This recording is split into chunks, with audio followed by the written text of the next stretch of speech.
की गृहलक्ष्मीमध्ये अजून एका छानशा व्हिडिओमध्ये तुमचं सहर्ष स्वागत करते। तर मी आज माझी जी नित्यसेवा असते ती तुम्हाला दाखवणार आहे, तुमच्यासोबत शेअर करणार आहे। तर साधं सिंपल असं म्हणजे नित्यसेवाचं पण माझं रुटीन असतं। जास्ती काही म्हणजे नित्यसेवा म्हणजे खूप काही करते किंवा असं काही नाही।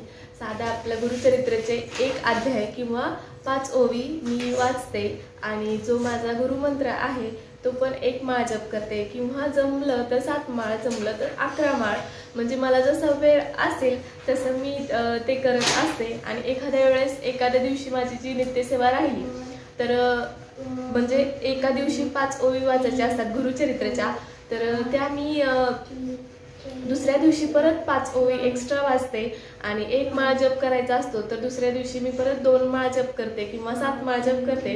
असं म्हणजे कव्हर करून घेत असते। एखाद्या दिवशी राहिलं तरी दुसऱ्या दिवशी कव्हर करते। तर माझा आता 4-5 दिवस राहिलं होतं तर मी आता छान एक अध्याय वाचणार आहे, 7 माळांचा जप करणार आहे। तर चला आता माझ्या जे देवपूजाचा जो नित्य सेवेचा जो व्हिडिओ होता तोही तुम्हाला खूप आवडलेला आहे आणि त्याला म्हणजे रोज व्ह्यूज येत आहेत। तर ही माझ्यासाठी खूप मोठी गोष्ट आहे आणि व्हिडिओ शेवटपर्यंत पाहत राहा। तर आपला एक सबस्क्रायबर आहेत, एक ताई, तर त्यांचं म्हणणं आलं की तुझे देव मला जवळून दाखव, तर तेही मी त्यांना ह्या व्हिडिओमधून दाखवते। त्यांच्या निमित्ताने सगळ्यांनाच माझे देव बघायला मिळतील।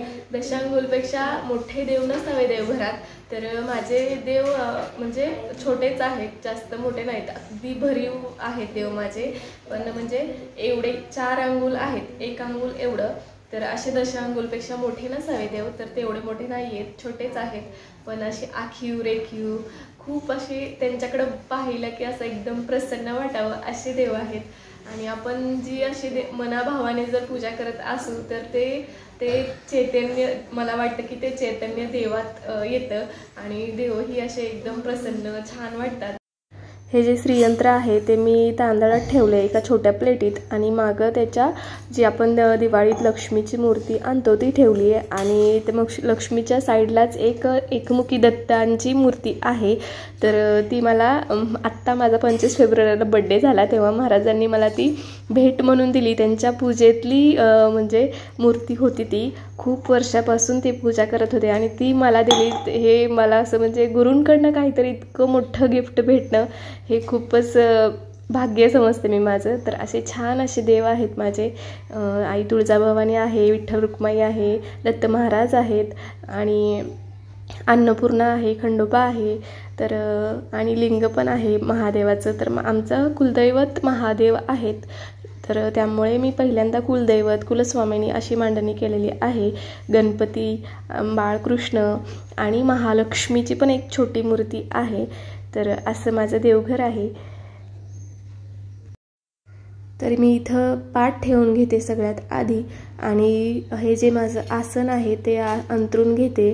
तर ह्या आसनाचं नाव दर्भासन असं आहे, तर ते अंतरून घेते आणि आपण जो पण ग्रंथ वाचू तो हातात वगैरे घेऊन वाचायचा नसतो, त्यामुळे मी हा पाठ ठेवला आहे आणि त्या पाठावर गुरुचरित्र ठेवणार आहे आणि मग वाचणार आहे। तर गुरुचरित्र मी असं छान एका भगव्या कपड्यात ठेवलेलं आहे आणि छान त्याला कव्हर करून ठेवते, कोणताही ग्रंथ असा उघडा ठेवायचा नसतो।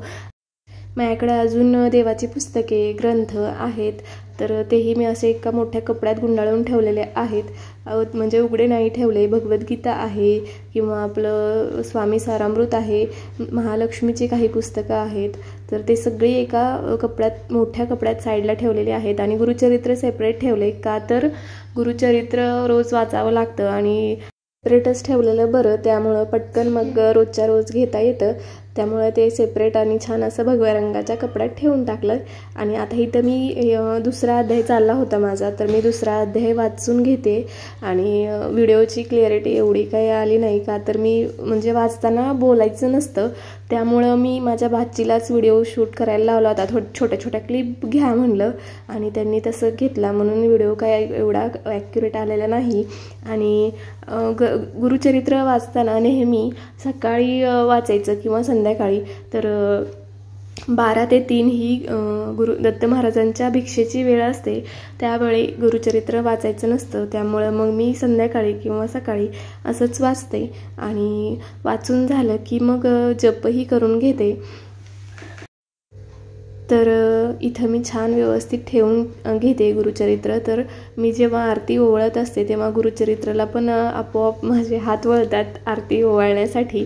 तर रोज मी त्या गुरुचरित्राला पण आरती ओवाळत असते आणि एक अशी डब्बा केलेला आहे मी असा एक, त्यात मी माझी जपाची जी माळ आहे ती ठेवते. अशी टांगत ठेवू नये असं म्हणतात जपाची माळ, त्यामुळे मी त्या अशा एका डब्यात ठेवलेली आहे.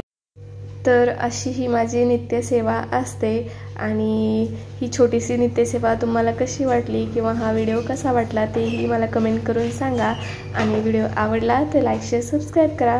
तोपर्यंत असाच एक छानसा व्हिडिओ घेऊन मी परत हजर राहीन. तोपर्यंत श्री दत्त. चला तर मग बाय बाय.